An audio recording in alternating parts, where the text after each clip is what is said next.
Alright, this is Satan's Son from the 90s, issue 8, which is part 2 of this storyline called Incarnate. The cover is a good example of the sort of thing that puts me off. This is a decent story, but a cover like this makes me want to throw it in with the rest of the series, which I don't like. Horrid series. But writer Len Kaminski was an aberration in the proceedings. I don't want every video to talk about the turmoil and turnover of creatives that begat this series, but there are parts of the book and its identity that we are 8 issues in here, and they have gone nowhere so far, because it'll be something from Kurt Busey's original pitch or framework of the series, which he then never actually wrote. One of those is 70s Marvel Mag star Peter Gabriel. And Len Kaminski finally has Peter Gabriel do something. He confronts Satan's Son after 7 issues of him being subplot pages disconnected from the plot. I cannot remember if I explained him already, but he was from the 70s black and white Curtis magazines. He comes from Own of Horror.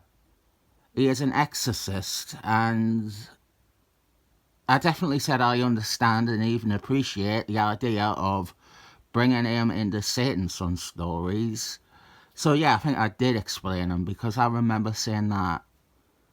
The bother is that his inclusion is a holdover from Kurt Busey's pitch for the series, which was typically Kurt Busey showing off he remembers some forgotten about 70s character from Continuity. And the first scripter of the series didn't really know what to make of Peter Gabriel or what to do with him. But I think here we have Len Kaminski doing the obvious thing, which is to have him actually confront Satan's Son and build up this idea that Peter Gabriel considers Satan's Son an evil force, almost his opposite. I obviously don't remember much of this series besides hating it, but this story was something I came back to and found to be a diamond in the rough that I had unfairly lumped in with the rest. And I think from what I do remember, this is easily the best use of Peter Gabriel. He is dragged into Satan's Son's current campaign. Right, our story is a faith healer has become intertwined with a satanic plot to substitute good souls on earth for bad souls from hell. The faith healer is going around and healing people in comas, but not entirely to his own awareness. He thinks he is doing the Lord's work, that this is his mission from God. What he is actually doing, though, is giving their souls to hell, and their bodies are becoming vessels for condemned souls. It is a switcheroo. Their bodies are now occupied by residents of hell. It's honestly a fantastic story idea for this series. It feels inventive and exciting, and something that naturally fits with Satan's Son specifically, rather than Doctor Strange or Ghost Rider. Well, it can kind of work with Ghost Rider, I suppose.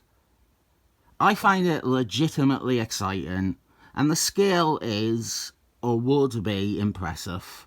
It is leagues above everything else in this series, both before and after this. The boring edgelord shit or the spiteful misery, fuck all that. This is good.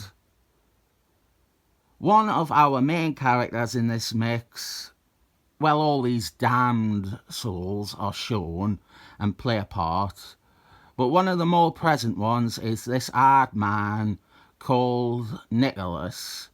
who after waking from his coma was now speaking with a German accent.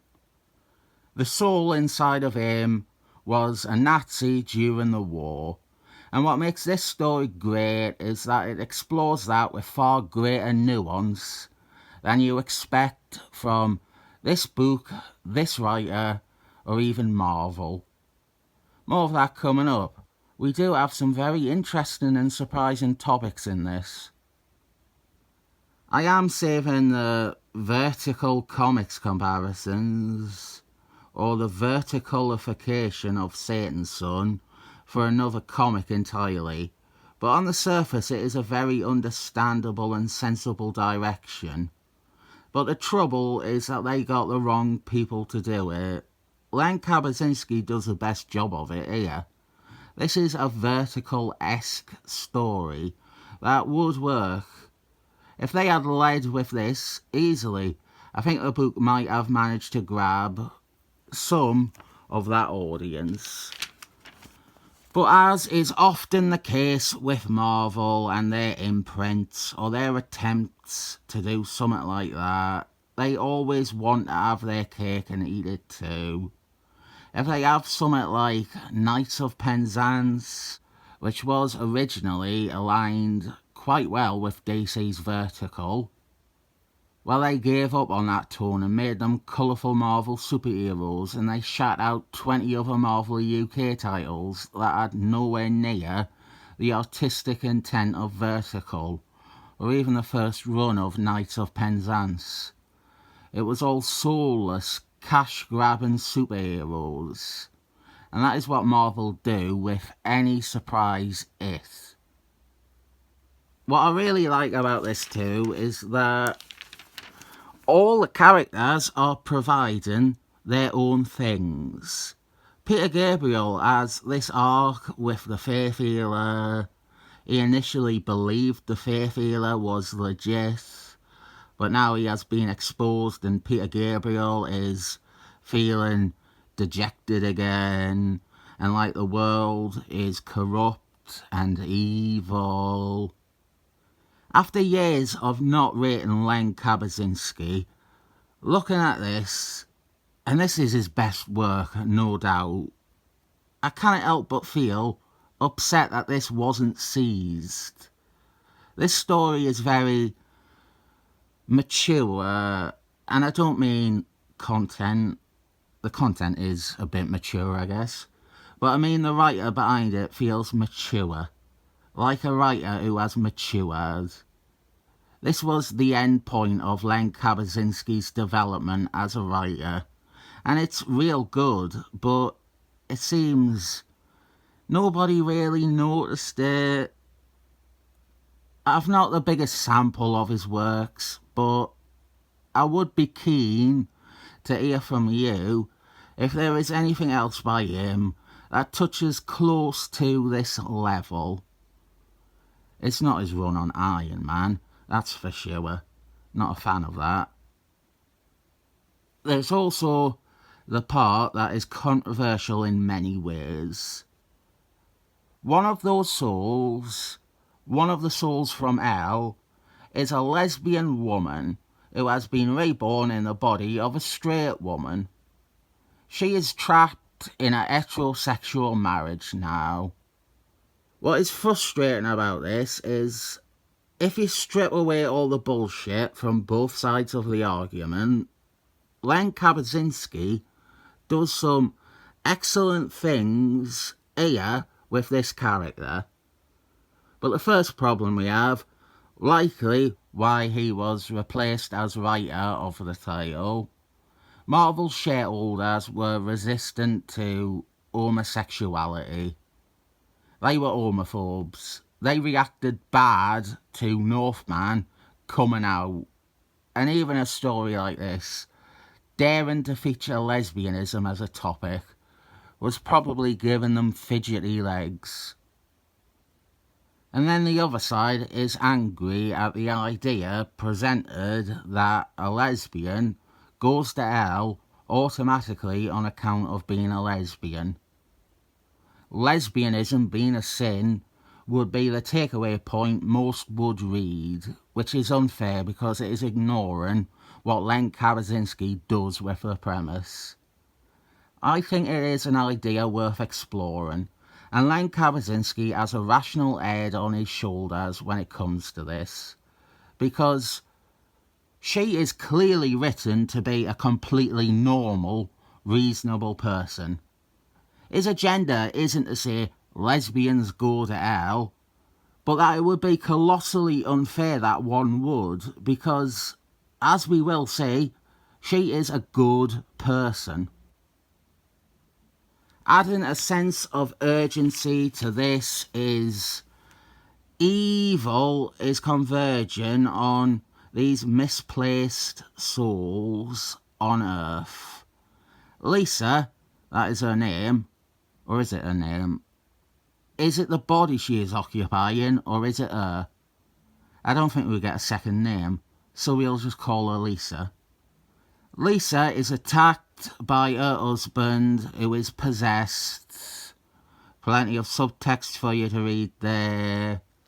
And then we have more taboo subject matter: paedophiles.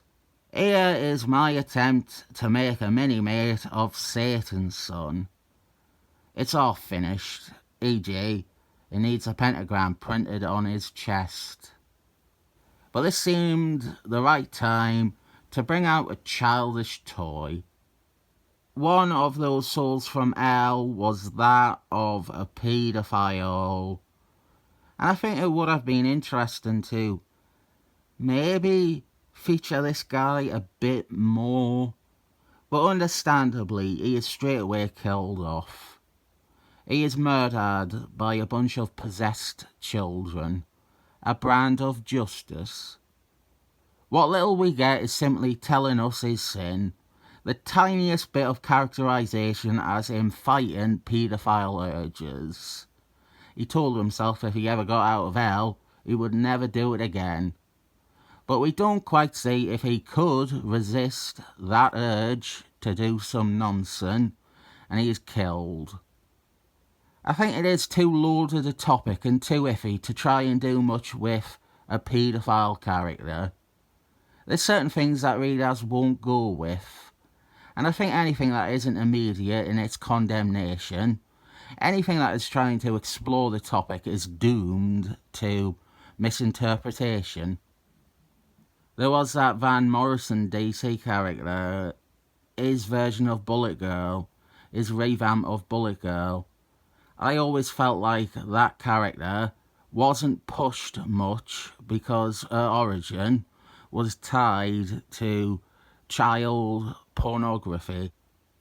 While I think there can be some art to be found in how we handle the topic, one of the few respectable things about our society is that overall, we are so repulsed by and reluctant to engage with things related to paedophilia because it still rightfully, morally offends us so much. Our final set of souls are together. We have the wild, partying, thrill-seeker, sex-addict woman, and the male serial killer man. The serial killer intends to make the woman his first victim after his resurrection into a new body. Satan's son intervenes and saves the woman by murdering the guy, which is hard to really get across that it's actually written around quite well. Satan's son says, of all these sinners, this was the one he saw no goodness whatsoever in, so he throws him back to where he belongs, hell. Satan's son then also further protects the woman from club goers who have become possessed. And this is a good scene, and look, Satan's son is an actual hero, a conflicted and maybe reluctant one, but he is positioned like a hero, someone we can maybe root for. I'll tell you another good thing about this issue. the lack of the cat. She doesn't appear in this issue, so big improvement there. This video is getting onto the long side, and that is to the remarks of the writing and the story. We have a lot of topics in this, and they all handled better than you would have imagined. Do I love absolutely everything about it? No. I do think that we are still stuck with certain ideas or parts of other people's takes on Satan's Son that I really don't care for. For one story here though, we have what I can appreciate in a new Satan's Son title. It comes close to the edge of what I would envision for this character in a post-Vertical Comics or post-Nigel Sandman world. Etrigan too, Etrigan the Daimon, he is treated the best of the series. And I don't just mean how he is treated by the writer, I mean the characters too. He is treated respectfully, like he should be. He's actually Satan's Son's friend in this. Some flavour here, building on our cast of characters, the sinners. And we are going to storm the gates of hell to free the misplaced souls and send them to heaven. I think, it is getting 7 thumbs up. 7 thumbs up for Incarnate by Len Kaminski.